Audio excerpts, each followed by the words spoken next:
Hello again people, and welcome to part 2 of the ultimate analysis of Spore. First, I would like to thank every single one of you who left criticism for part 1, and in response, I wanted to take the time to amend some things from the first part. If you would like to skip ahead to the beginning of part 2, simply go to this timestamp. It should also be marked on the video timeline.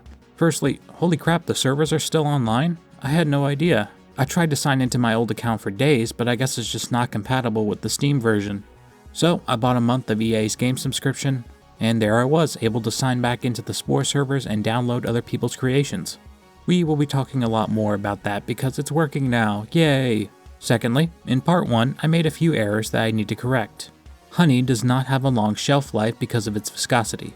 Honey is mostly sugar, so it's really good at absorbing water, and it's also very acidic. This creates an unbalanced pH level, making it harder for simple organisms to grow and reproduce. This was a failure to properly research, and I apologize. Also, a big mistake was when I strictly related the temperament and actions of an organism to its diet. I made it seem like carnivores were naturally angry and violent all the time, when that couldn't be farther from the truth. For the most part, carnivorous animals will not attack you unless they feel threatened or they're very hungry. What I should have said, above all, was that animals and their actions are mostly correlated to their environment. In the real world, it is absolutely possible to be attacked by an aggressive herbivore, and I should have known better to assume otherwise. The aggressive carnivore stereotype is something that many wildlife experts have been trying to fight back against for a very long time, and I should have known better than to perpetuate this. I am sorry. Some people in part 1 were a little confused as to what this series would be. Some people didn't even know what I would talk about in part 2. This video series is not a review, although I will critique the game when I feel it's necessary. This is not just an educational lesson about the lesser known details of the game, or even a report on the events of the game's creation. This is the ultimate analysis. I know the name is very vague, but I wanted to keep the name vague on purpose, to allow all manners of coverage on this subject matter. I wanted to make a video series that incorporates gameplay mechanics, art direction, music, development choices, public reception, and condense it all into an above-average sized video series. Truth be told, I didn't even know it was going to be a video series until I was almost done with part 1. Around the time I was finishing part 1, I realized that there is still so much more I wanted to talk about. To simplify, I made this series to talk about all things Spore, and to analyze anything I could think of. The series will eventually end when I run out of stuff to talk about. In part 2 of the Ultimate Spore analysis, I will talk about how this game came into being, the backstory and development of the game to its release date. For a long time, people have been set in their understanding about what happened during this game's development. Today, I will be offering a different interpretation than what people are expecting. This analysis of the development of Spore may turn out to be controversial, but I would not be making this video if it's not something I truly believed. After that, I will take the time to talk about Spore Galactic Adventures, the one and only expansion pack for Spore. With all that out of the way, let us begin the history of Spore. The year is 1994, and Maxis has just moved their headquarters to Walnut Creek, California. One of their first games, SimCity 2000, was released with critical acclaim. It would go on to sell over 1 million copies before the millennium was over. The team at Maxis wanted to expand off of their success in the simulation video game scene. An idea would be posed called Sim Everything, a preliminary title that would see the player simulate their own personal universe.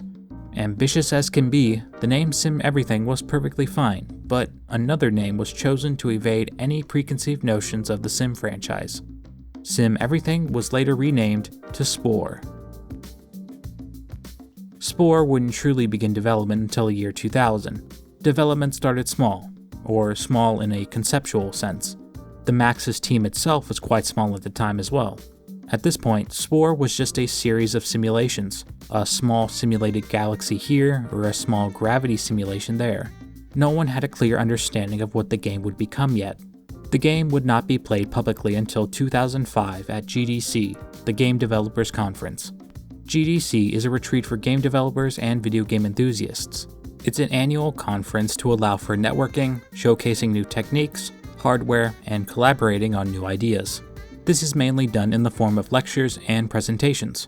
This is the early gameplay everyone is familiar with, and it's also the gameplay people reference when they talk about all the things that were changed in the official release. The demo that Will Wright showed off was part of a larger presentation called The Future of Content. In this demo, we can see things like blood, being able to procedurally drag creatures, larger creatures attacking you, and procedural mating. Okay? This gameplay was made to show off the idea of procedural generation. At this stage, Spore is just a massive procedural generation tech demo. Even Will mentions how woefully unfinished this version of the game is. So what I'm going to show you, first of all, is very unfinished. It's kind of held together with, baling wire and duct tape. Got a long way to go, but I think, I can show you enough of it to where you'll get some sense of why I'm excited by procedural methods, and I think it is relevant. This didn't stop several people from taking interest in where this game will go. Fast forward to E3 2006. In an 18-minute demo, Will Wright gave people a glimpse into a functional version of the game.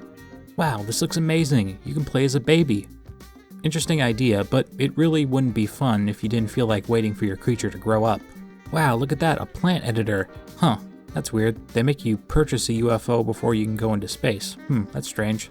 Having to purchase a UFO seems a little inconvenient. I hope they change that for the final release. Wow, look at that. You can scan and keep track of all your creations, and you can talk to other aliens from different star systems. This is going to be great. The presentation is a success, and a lot of people are anticipating this game. It made it to the top of a lot of IGN most anticipated games lists of 2006. Even Robin Williams got excited for this game.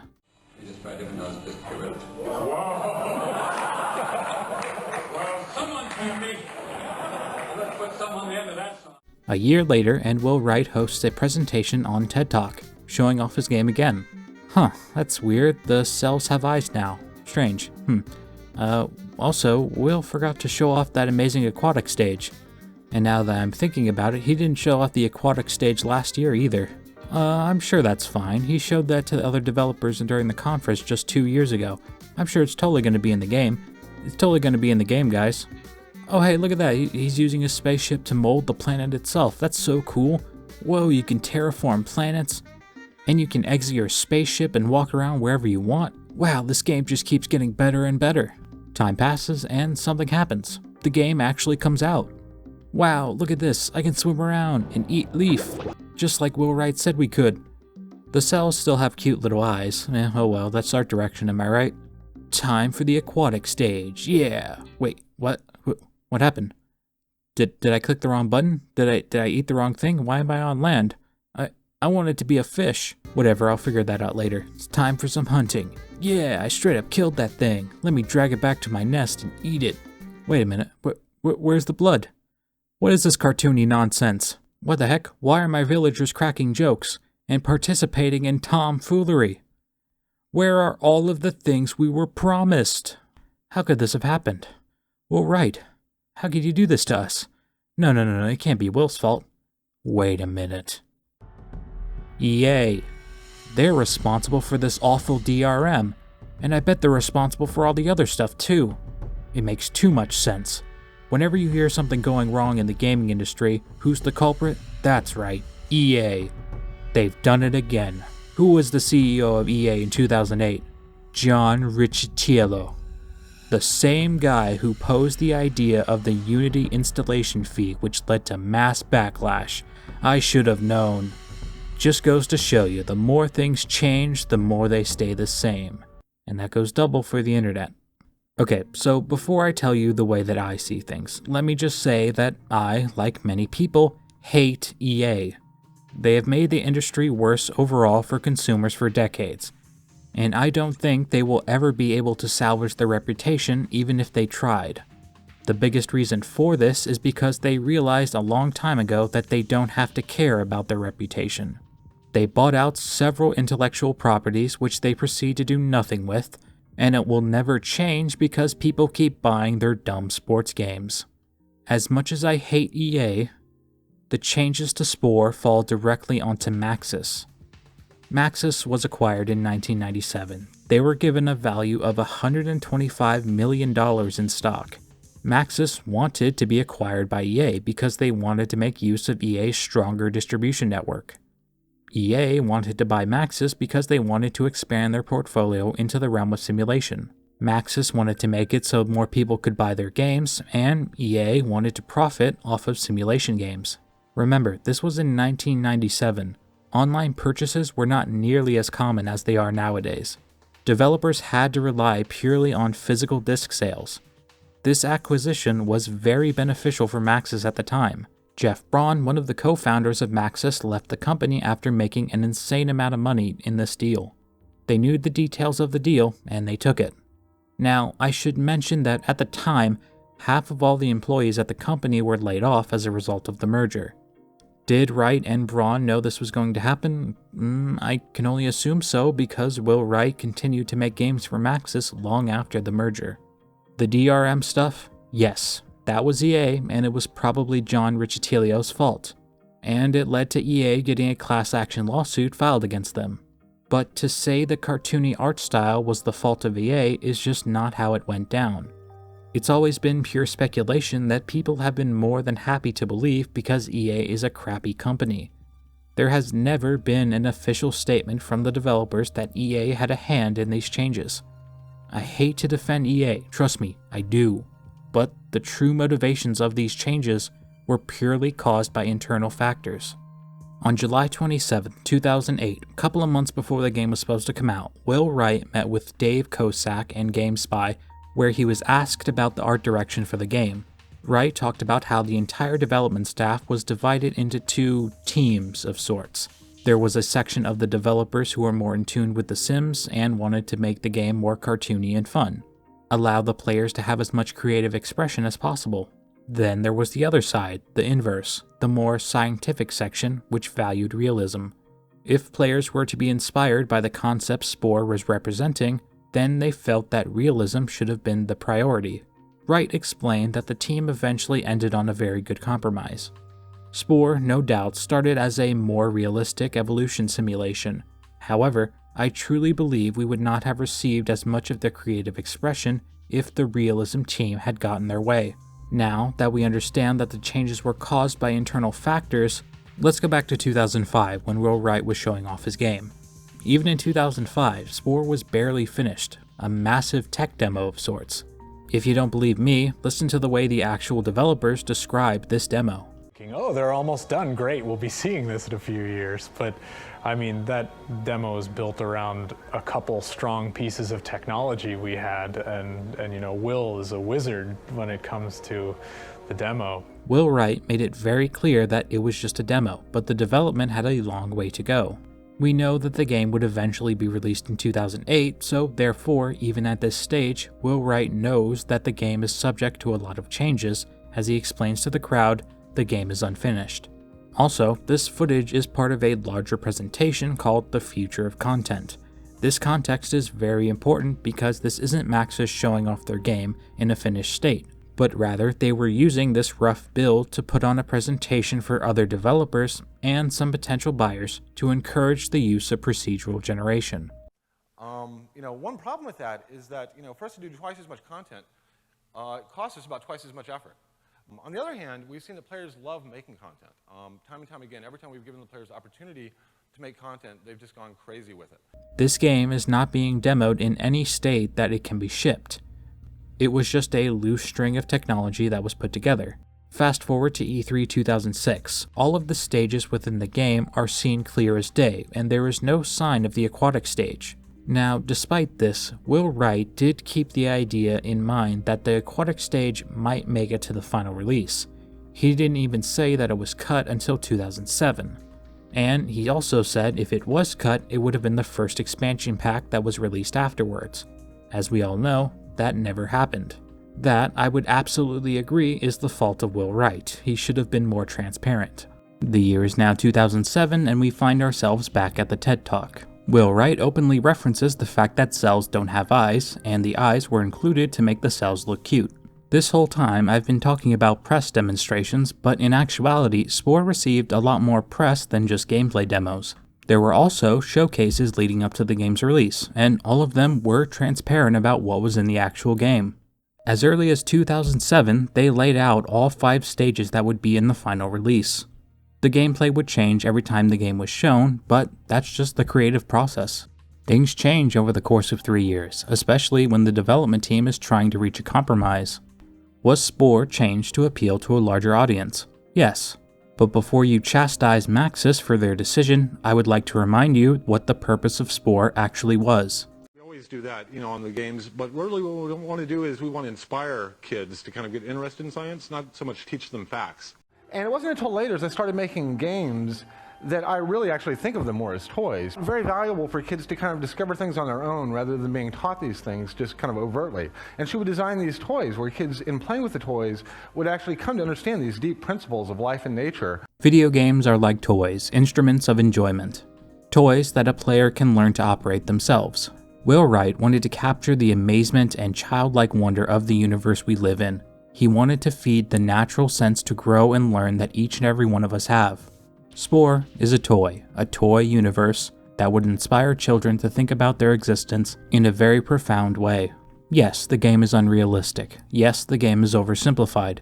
Yes, the game changed significantly from 2005, but no matter what, the game was always Maxis' vision. It was their toy they made for us. Spore was a game that was made to inspire people, think about where they came from, and dream about where one day they will be. It was a toy we could use to discover ourselves, make an entire story, and embrace our imagination. Spore and its final iteration was about finding compromise. There are some who value realism and wanted an accurate representation of the sciences, just as there are people who wanted a lighthearted, colorful, creative universe to play in. Spore catered to both. Sometimes it was more creative, sometimes it was more scientific. Did it work? Yeah, it did. I'm living proof that it did. This is one of the many reasons I made this series. This is the way I see this game. I know some of you watching still want the 2005 version of the game, but I'm sorry, it doesn't exist. The game that does exist inspired me to think and be creative. It makes me think about how we need to work together more, how we need to understand the world we live in more than fear it, how small we actually are. But it also makes me think about how far we've come, and how far we will go. Spore released to critical success. GameSpot noted that while the game may be simple and the early stages are not engaging, it is still an impressive, charming, and enjoyable game. IGN also gave the game praise while citing its flaws. But what did the general public think of Spore? I would remind everyone that there was a DRM scandal which led to the class action lawsuit that definitely affected people's thoughts on the game. The scandals, mixed with people being upset that the game wasn't like the GDC demo, truly tarnished the initial reactions to the game. DRM, or Digital Rights Management, pertains to the legal access of digital content. Spore, at release, used SecuROM, which managed its DRM, and it was very predatory.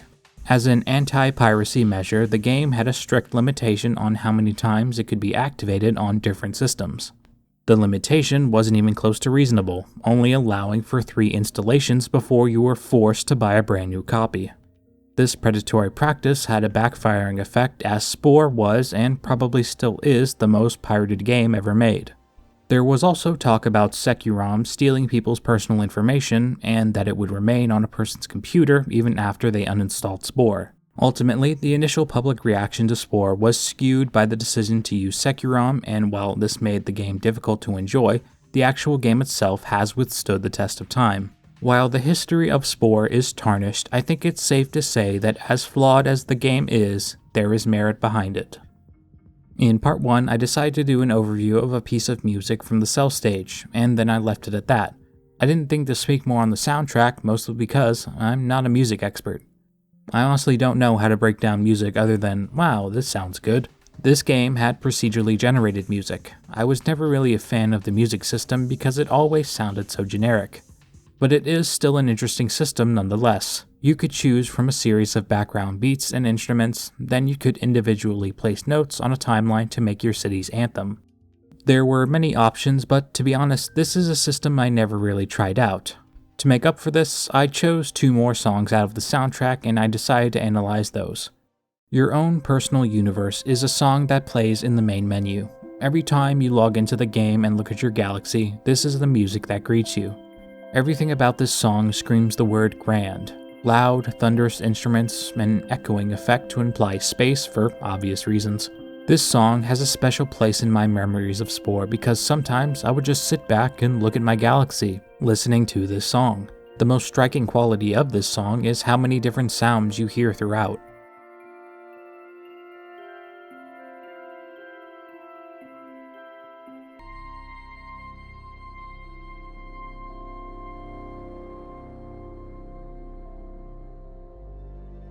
It's a 10-minute song, so the space would have had to been filled at some point, but the variety of noises you hear throughout these 10 minutes are made to give you a sense of just how many possibilities there are in this game.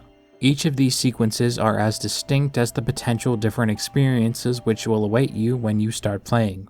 Ad Hoc Architecture is the song that plays when you're in the building creator.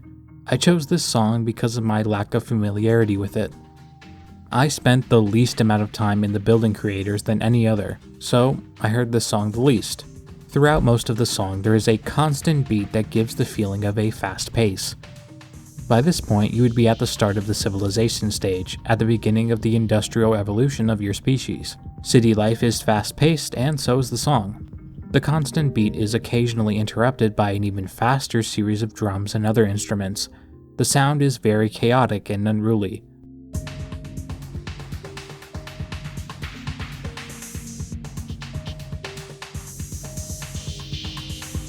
But it still manages to sound good. The breaks have this way of mimicking the sounds of hammers striking or horns blaring, almost to mimic the energy and chaos of a city. Now that we have access to the online Spore servers and I can download any creation I can find, I think I will do a little analysis on the idea of user-generated content, as it is the backbone of Spore. This topic could warrant its own video in the future, but for now I'll just keep it short and sweet. Yes, it is possible to have your player base create and share meaningful content with other players and extend the longevity of your game. However, not everyone has that creative drive. Some people just want to play a game, not make one. If a person really wanted to make a game themselves, then they could just purchase the required software or even use many open source softwares. Keep in mind, this is user-generated content, which means if you do not attract a player base that is willing to use these tools to make this content, then you have wasted a lot of time for nothing. Spore was able to obtain a massive fan base, and that fan base has gone on to make over 190 million creations. Some were very interesting and unique, like that one person who made a replica of Homer Simpson's head. And naturally, you have other creations that are not necessarily original, but they still took a lot of effort to make. Any creature from a movie franchise you can think of, the xenomorph from Aliens, the arachnids from Starship Troopers, any Pokemon you can think of. The inclusion of user-generated content tools has been known to extend the longevity of a game. We know this because Spore came out almost 20 years ago, and look at that, we're still playing it, making things. However, like I said, it's a gamble. If you do not have that dedicated player base to make things, then you wasted your time. And now we get to Spore, Galactic Adventures, Spore's one and only expansion pack. It builds off of the space stage, replacing the general missions you would do for other aliens with large 3D open world missions. These adventures would be categorized by the main action taking place, such as exploring or fighting. With the adventure creator, you can make entire worlds, fill them with people and stories that were handcrafted by you. The adventure creator is vast, but I feel the reason why I don't remember it as fondly is because of just how complex it is. Don't get me wrong, complexity by itself is not necessarily a flaw, but it can be very daunting to handcraft everything on that level. These adventures came with their own progression system. Completing a mission would give you experience points to spend on upgrades for your captain. There were 32 new upgrades in total, and getting every upgrade in a slot would allow you to unlock one of the personality abilities for the space stage. Most of these upgrades were more powerful versions of the social and combat abilities seen in the creature stage. Upgrades worked like articles of clothing. Placing a part on your captain would give them that ability to use within adventures. The parts could be scaled and shifted just like other parts, but these clothes had a special cone-like arrow which would allow you to control the intensity of the ability. Scaling this circular arrow would increase the damage or effectiveness of the ability at the cost of more energy. The rate in which you unlock new abilities is slow. Every completed adventure would reward your captain with experience points. Adventures made by Maxis would give you 100 points, while user-generated adventures gave you only 15. Some adventures gave you more experience points than 15, but I honestly could never discern the reason why. With every rank and upgrade you received, the required amount of points to get the next upgrade would increase. This can soon make the game very grindy. Spore Galactic Adventures was shipped with 13 pre-made adventures, for a total of 13 guaranteed experience points. This would only give you a few upgrades, then you would have to rely specifically on user-generated adventures. Spore Galactic Adventures was received generally well, however, playing it I discovered that the system was fundamentally flawed. The system itself wasn't friendly to those with slow internet connections. Whenever you wanted to play a new adventure, you would have to download the creations for that adventure before you could play it. This could not happen in the background, so you just had to wait there for the creations to install. If you wanted to play a beefy creation that had many creatures and props, you would have to wait. Internet speed back in 2011 wasn't nearly as good, and that only compounded the problem. Also, the abilities you received as part of the upgrade system were very generic. While the Poison Blade, Rocket Launcher, and Mind Melder are interesting abilities, it's very annoying to grind adventures for hours to unlock slightly faster energy regeneration. The dialogue system feels needlessly limited as you lack the ability to have a voice in conversations. Also, the way in which adventures are started and finished do not change. This flaw is very situational, but it is possible to play an adventure that has a serious tone only to have the tone fly out the window.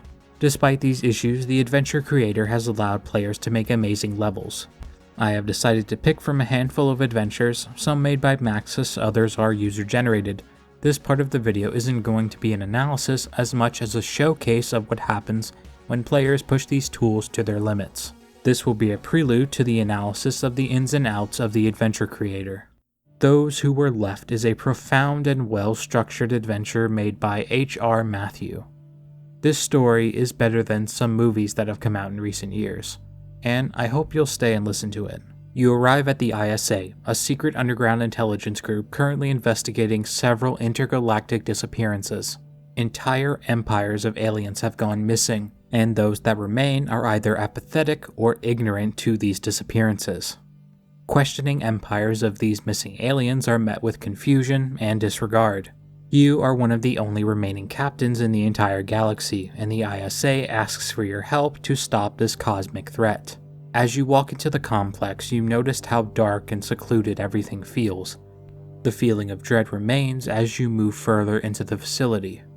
To bring you up to speed on all of the information they have, an ISA operator places your body in stasis and your mind into a 3D simulation. While in the simulation, another ISA agent guides you through a series of simulations. The first simulation shows a lone Von Shi survivor trapped inside his city. There was no one else around him, and he is presumed to be dead as this recording is very old. There is a newscaster broadcasting on a nearby TV, where he states that the disappearances were initially ignored until an entire city had gone missing. He then explains all the attempts to contact other empires are met with confusion and calls for help have all been ignored. The next simulation takes you to a massive graveyard of abandoned ships and starfighters. It would seem that whatever is causing people to disappear, it is not confined to planets and it can affect you while you are in space. Another detailed mention is that even these massive graveyards of ships were ignored by other alien races. They weren't even scavenged for parts, just treated as if they were never there to begin with. You see a display of the galaxy within the simulation where signs of life are represented by red lights. The computer explains that the galaxy has been roughly 78% depopulated, and it doesn't look like it's going to stop anytime soon.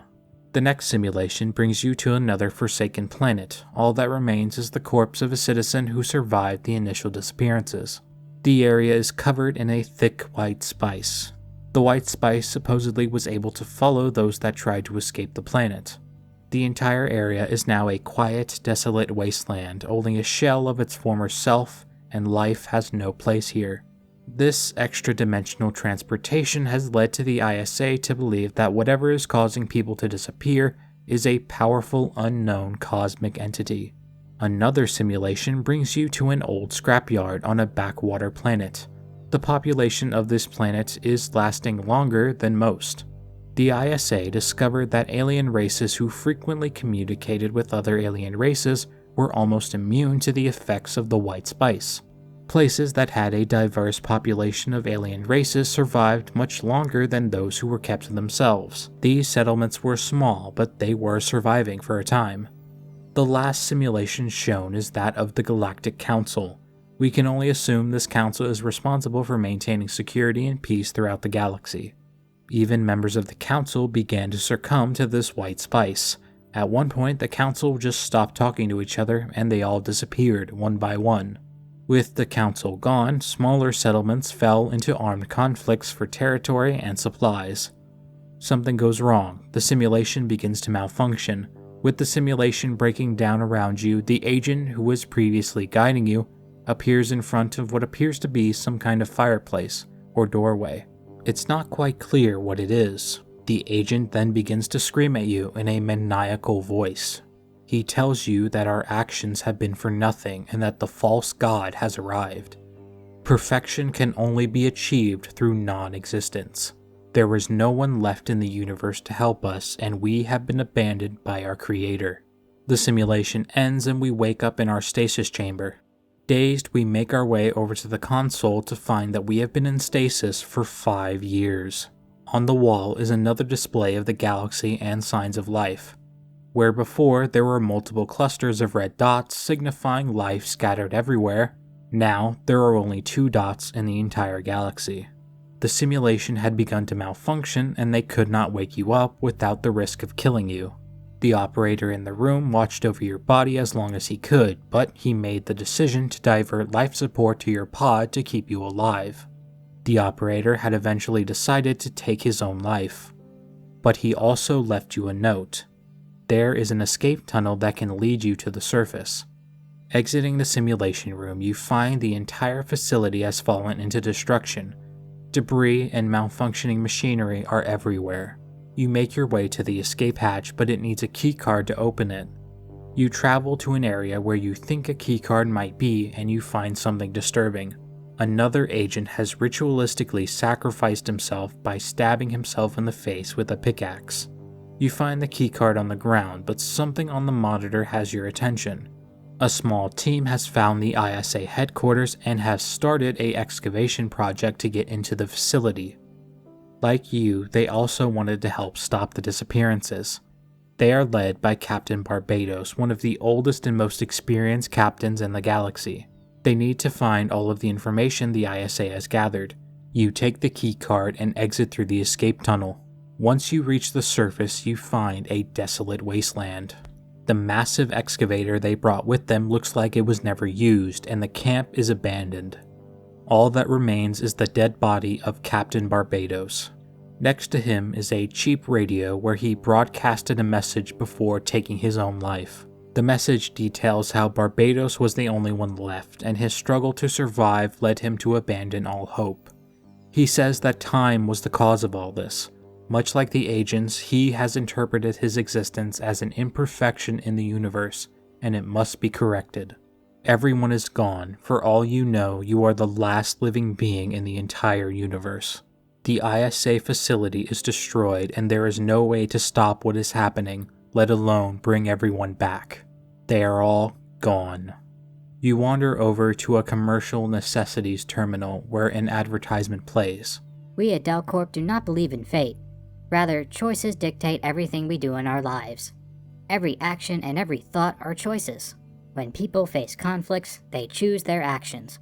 For example, if you're at a T-junction, some people might go left, others might go right. They're both solutions to a problem. What to do next? Everything that happens to a person is their choice. You stand in front of this malfunctioning machine.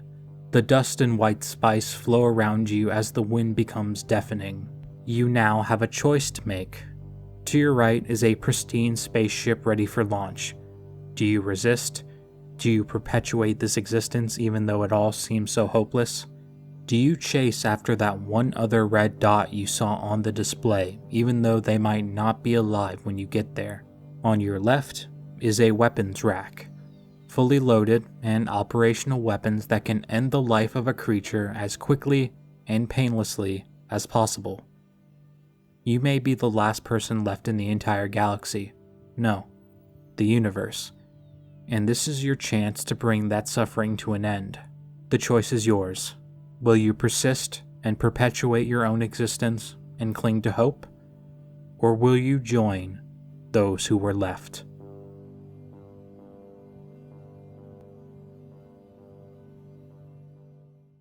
That adventure was worth 15 XP, by the way. I honestly have no idea how they decide that. The beginning of every adventure needs a setting, and this is your first decision when you create an adventure. You choose from a selection of 50 plus planets, then you can customize that planet further with things like weather and overall climate.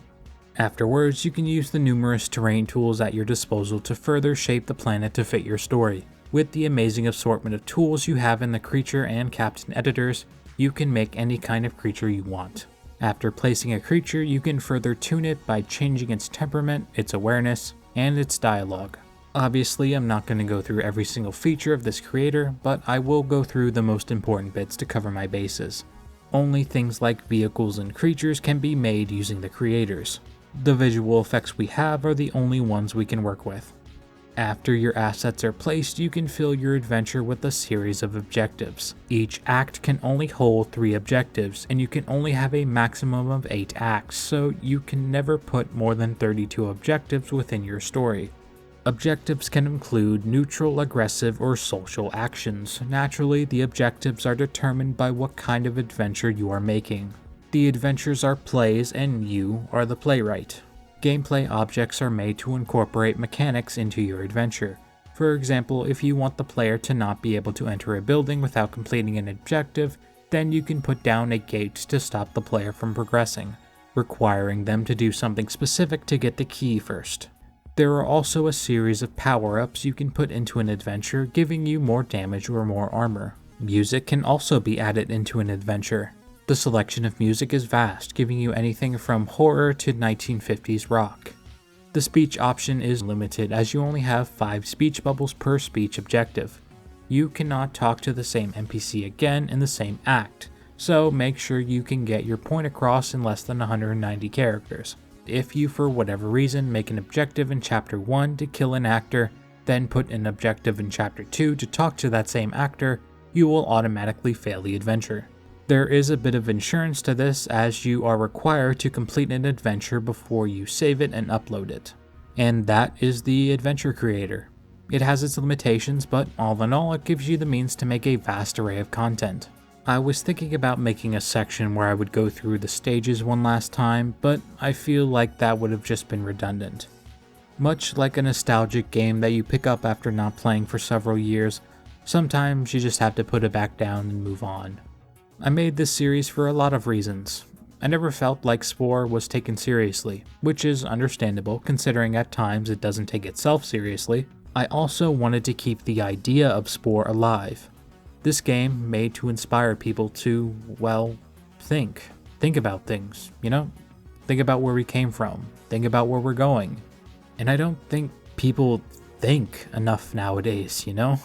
Basically, the reason why I make toys like this is because I think if there's one difference I could possibly make in the world that I would choose to make, it's that I would like to somehow give people just a little bit better calibration on long-term thinking, because I think most of the problems that our world is faced right now is the result of short-term thinking and the fact that it's so hard for us to think 50, 100 years, or 1,000 years out. To keep with the theme of inspiring people to remember Spore, I think I will cap off this series for now with a look to the future. How does the future of Spore look? Unfortunately, the future of Spore is non-existent, as Maxis has been shut down for a long time. People always talking about waiting for a Spore 2, but I would rather the memory of Spore live on rather than the franchise, if I'm being honest. Luckily, that is exactly what has happened. Games like Adapt are keeping the idea of the creature stage alive. In Adapt, you can build your own creature and change it as the environment around you changes as well.